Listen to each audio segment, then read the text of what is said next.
ibihanurwa n'umuhanuzi Habakuki yerekwa ko abakiranutsi babeshwaho no kwizera.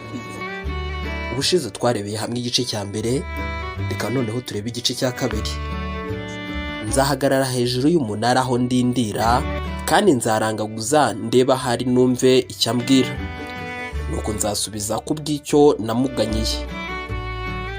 Maze Uwiteka aransubiza ati, andika ibyerekanywe ubigaragaze ku mbaho, kugira ngo ubisomye abyihutire, kuko ibyerekanywe bifite igihe byategekewe, ntibizatinda kukigeraho kandi ntibizabeshya.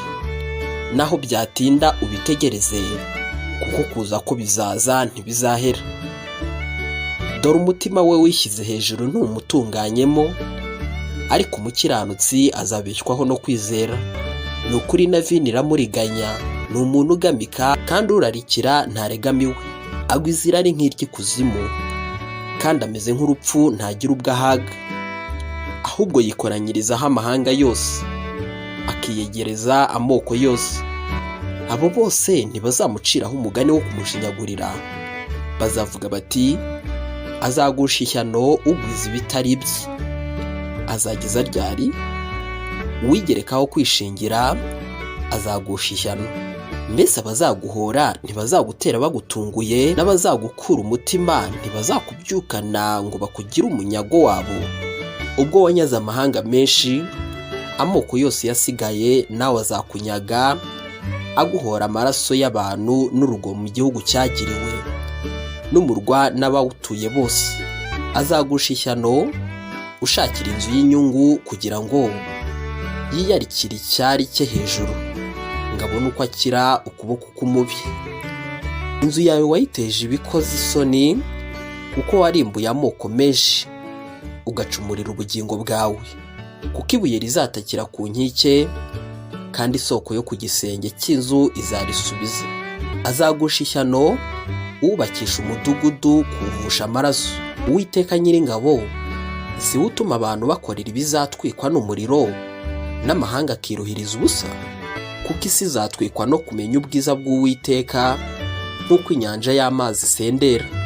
Azagusha ishyano uha umuturanyi w'ibyo kunywa, nawe umwongeraho ubumara bwawe bukamusindisha, kugira ngo urebe ubwambure bwe.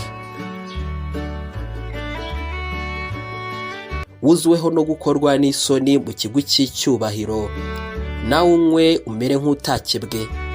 Igikombe kiri mu kuboko kw'iburyo k'Uwiteka kigiye kuguhindukiriraho, kandi isoni ziteye ishozi zizaba ku cyubahiro cyawe.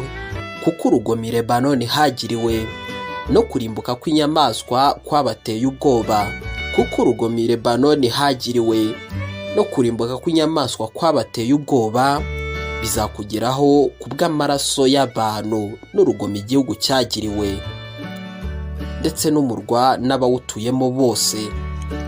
Igishushanyo kibajwe kimaze iki? Byatera umubaji wacyo kwirushya kibaza? Igishushanyo kiyagirijwe n'uwigisha ibinyoma bimaze iki byatuma uwakibumbye akiringira, akarema ibigirwamana bitavuga? Azagusha ishyano ubwira igiti ati kanguka, akabwira n'ibuye ritavuga ati haguruka. Mbese ibyo byakwigisha? Dore byayagirijweho izahabu n'ifeza, kandi nta mwuka bifite rwose. Ariko Uwiteka ari mu rusengero rwe rwera, isi yose ituriza imbere ye.